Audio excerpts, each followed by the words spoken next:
Enters one of the most powerful politicians in Middle Georgia at the time, Old Silver Fox, State Senator Culver Kidd, approximately $12,948,669. That is our current estimate of public money connected to Georgia Military College. When we combine direct state appropriations, the separate state-funded GMC scholarship program, and an estimate current value of the $1 million property tax paid by property owners inside the city of Milledgeville, nearly $13 million. And before somebody jumps in the comments, understand what we're asking. We're not asking whether GMC is allowed to receive public money. We're asking a much older question. How public is Georgia Military College?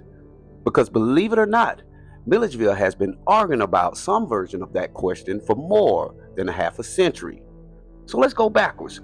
Before we get into the millions of dollars, tuition, state appropriation, and property taxes, we have to go back to what Georgia Military College used to be.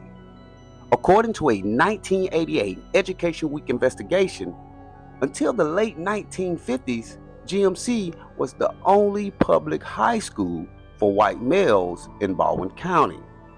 Now read that again. Public high school, white males. This wasn't originally some private academy sitting outside of Baldwin County's public educational structure. GMC was woven directly into it. Then came the Civil Rights Movement. Brown versus the Board of Education had already been decided in 1954. The Civil Rights Act came in 1964. And by 1968, the United States government itself had sued the Baldwin County Board of Education over school desegregation. That case eventually reached the United States Court of Appeals for the Fifth Circuit. And on July 9, 1969, the Federal Appellate Court handed down an order concerning Baldwin County school system. The court directed federal education officials to work with Baldwin County on a plan to fully and affirmatively desegregate all public schools in the county. But then comes requirement number 6, and this is where Georgia Military College enters the federal record by name. The court ordered that the desegregation plan also prohibit racial discrimination in student assignments made by the Baldwin County School Board under an existing contract with Georgia Military College. Now let that sit for a second. This isn't somebody's recollection. This isn't new media interpreting history 57 years later. That is a federal appellate court in 1969 specifically identified Baldwin County's relationship with GMC while ordering the county to dismantle its segregated school system. And according to reporting, after Baldwin County schools were desegregated by the court in 1969, GMC's military academy changed. It became co-educational. ROTC participation became optional. And perhaps most importantly for the story we're telling today, GMC began charging tuition. So now let's follow that timeline. A school that had historically operated as a public school becomes a tuition charging institution during the same period Baldwin County is under federal pressure to desegregate. Now, I want to be precise right here. We have not found a document saying GMC began charging tuition because of desegregation. I'm not going to manufacture that conclusion, but chronologically, those events sit beside each other, and that transition becomes extremely important to what happens next. Because GMC didn't simply start charging tuition and stop receiving public support. The public money continued. By 1979, another stream of funding appears. According to reporting, Georgia College began paying GMC $90,000 a year through the University System of Georgia for the use of GMC's gymnasium and some dormitory space. And we have stated financial records showing that payment. So now GMC has tuition coming in and it has public money coming in. Then comes 1985. Georgia passes the Quality Basic Education Act, also known as QBE. And according to the 1988 reporting, one provision of that reform law prohibited state educational funding to schools that charge tuition. Now you would think that would settle the question. Tuition schools, no state education money, but not so fast. Enters one of the most powerful politicians in Middle Georgia at the time, Old Silver Fox, State Senator Culver Kidd, successfully lobbied for continued and even increased state funding for GMC. And he reportedly had support from Governor Joe Frank Harris and Georgia House Speaker Tom Murphy. Culver Kidd was a bad boy, man, I'm telling you. Instead of the money disappearing, legislation was pushed that channeled money to GMC through the University System of Georgia, despite objections from the Georgia Board of Regents. Now follow the money. The funding that had begun around 90 grand a year increased over time. By the mid-1980s, it was approximately $225,000. Then in 1986, it jumped. Not the 250, not the 300K, from approximately $225,000 to $609,000. In the next year, $619,000. Then in February 1998, the legislation approved $739,000. And Governor Harris signed off on it. And one university system official, Kay Miller, made a statement that should probably be sitting on the screen when you get to this section.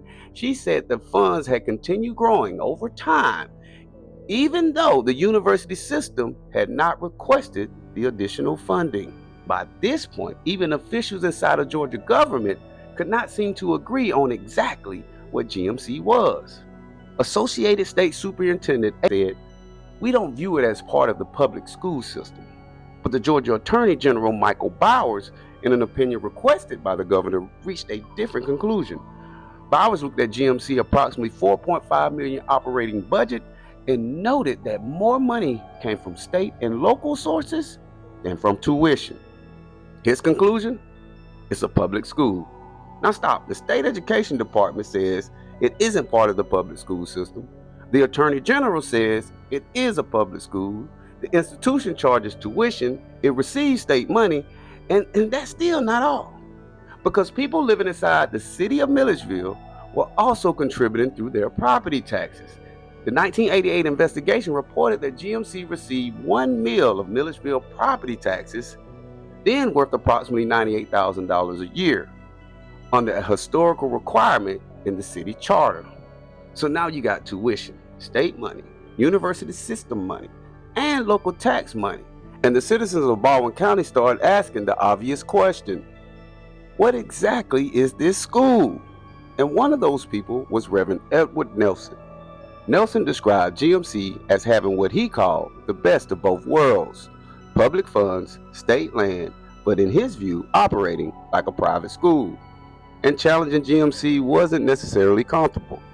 Nelson told Education Week that an anonymous letter had been sent to his church accusing him of being vindictive toward GMC and calling for his removal as minister.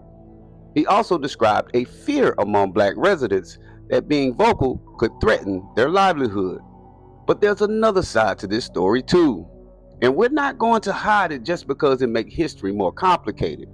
Some prominent black leaders supported GMC. One of them was Oscar Davis. And yes, the same Oscar Davis who fought for black political representation in Baldwin County. The same Oscar Davis connected to the civil rights movement. The same Oscar Davis who became Baldwin County's first black county commissioner. Oscar wrote a letter to the local newspaper endorsing GMC and praising its military education. And Oscar wasn't alone. Milledgeville City Attorney Charles Mathis and Louis Hewley, president of the local chapter of the Southern Christian Leadership Conference, were also identified as black supporters of GMC. Their position was essentially that increased financial aid and greater access were the better solutions. And the local NAACP went even further. In April of 1988, the local NAACP chapter announced that it would raise money for 5 full scholarships to Georgia Military College. And that's important because it shows the black community wasn't simply standing on one side saying shut GMC down. Some were saying open the doors wider, make the financial aid available, help black students get in, give families access to an institution they believed still had value. So this wasn't a clean black versus white fight. It was a debate inside the black community as well. Some believed GMC's structure was inherently unfair. Others believed the answer was to increase black participation inside that structure. And history is not supposed to be neat. Black people don't think alike then any more than black people all think alike now. Civil rights leaders could agree on voting rights and disagree on GMC. Then comes Melba Burrell, and if you've been following new media, you already know what happened there. She publicly challenged GMC. Ms. Burrell was fired. She sued. The case moved through federal courts for years, and she ultimately lost. GMC continued. Now, fast forward almost 40 years. GMC Prep School still charges tuition. GMC still receives direct state appropriations. There's still a state-funded GMC scholarship program, and Milledgeville historical 1 mil property tax contributions still exist. And using current appropriation and our estimated present value of the city tax contributions, we're looking at approximately $12,948,669 in public money connected to Georgia Military College. And that brings us right back to where we started, because maybe the question isn't whether GMC is technically a public college. The state of Georgia has answered that version of that question in different ways over different eras.